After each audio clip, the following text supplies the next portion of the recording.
Hi all welcome to football arena. Brazilian ദേശീയ ടീമിന്റെ പരിശീലകനായിക്കൊണ്ട് Carlo Ancelotti ഈയിടെയായിരുന്നു ചുമതലയേറ്റത്. അതിനുശേഷം കാർലോ ആഞ്ചലോട്ടിയുടെ മകനായ ഡേവിഡ് ആഞ്ചലോട്ടി അദ്ദേഹത്തെ സഹായിക്കാൻ എത്തുകയും ചെയ്തു.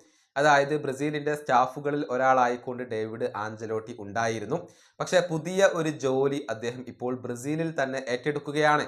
ഇത്തരത്തിലുള്ള റൂമറുകൾ ഇന്നലെ പുറത്തേക്ക് വന്നിരുന്നു. അത് നമ്മൾ വീഡിയോ ചെയ്തിട്ടുമുണ്ട്. ഇപ്പോഴിതാ അക്കാര്യത്തിൽ സ്ഥിരീകരണം ഫാബ്രിസിയോ റൊമാനോ നൽകിയിട്ടുണ്ട്. ബ്രസീലിയൻ ക്ലബ്ബായ ബോട്ടഫോഗോ ഡേവിഡ് ആഞ്ചലോട്ടിയെ സ്വന്തമാക്കി കഴിഞ്ഞു എന്നാണ് ഫാബ്രിസിയോ റൊമാനോ സ്ഥിരീകരിച്ചിട്ടുള്ളത്.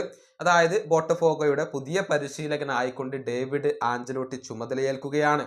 അദ്ദേഹത്തിന്റെ കരിയറിലെ ആദ്യത്തെ ഒരു ചുവടുവെപ്പാണ് ഇത്. അതായത് മുഖ്യ പരിശീലകനായിക്കൊണ്ട് ഒരു ക്ലബിനെ ഡേവിഡ് ആഞ്ചലോട്ടി ആദ്യമായിക്കൊണ്ടാണ് ഇപ്പോൾ ഏറ്റെടുക്കുന്നത്. നമുക്കറിയാം, ഇതുവരെ അദ്ദേഹം കാർലോ ആഞ്ചലോട്ടിക്കൊപ്പമായിരുന്നു ഉണ്ടായിരുന്നത്.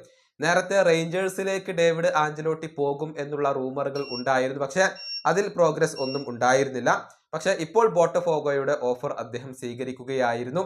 നമുക്കറിയാം, ബോട്ടഫോഗോ അവരുടെ പരിശീലകനെ ഈയിടെ പുറത്താക്കിയിരുന്നു. കാരണം ക്ലബ്ബ് വേൾഡ് കപ്പിൽ അവർ പുറത്തായതിന് പിന്നാലെയാണ് പരിശീലകന് സ്ഥാനം നഷ്ടമായത്. ബ്രസീലിയൻ ലീഗിൽ പ്രതീക്ഷിച്ച പോലെ തിളങ്ങാൻ ബോട്ടഫോഗോക്ക് കഴിയുന്നില്ല. അതുകൊണ്ട് തന്നെയാണ് ഡേവിഡ് ആഞ്ചലോട്ടിയെ ഇപ്പോൾ അവർ കൊണ്ടുവന്നിട്ടുള്ളത്. ഏതായാലും ബ്രസീലിയൻ ദേശീയ ടീമിനെ ഇനി സഹായിക്കാൻ ഡേവിഡ് ആഞ്ചലോട്ടി ഉണ്ടാവില്ല എന്നുള്ളത് ഇപ്പോൾ ഉറപ്പായി കഴിഞ്ഞിട്ടുണ്ട്. ഈ വീഡിയോയുടെ അവസാനിപ്പിക്കുന്നു. അടുത്തൊരു വീണ്ടും കാണാം.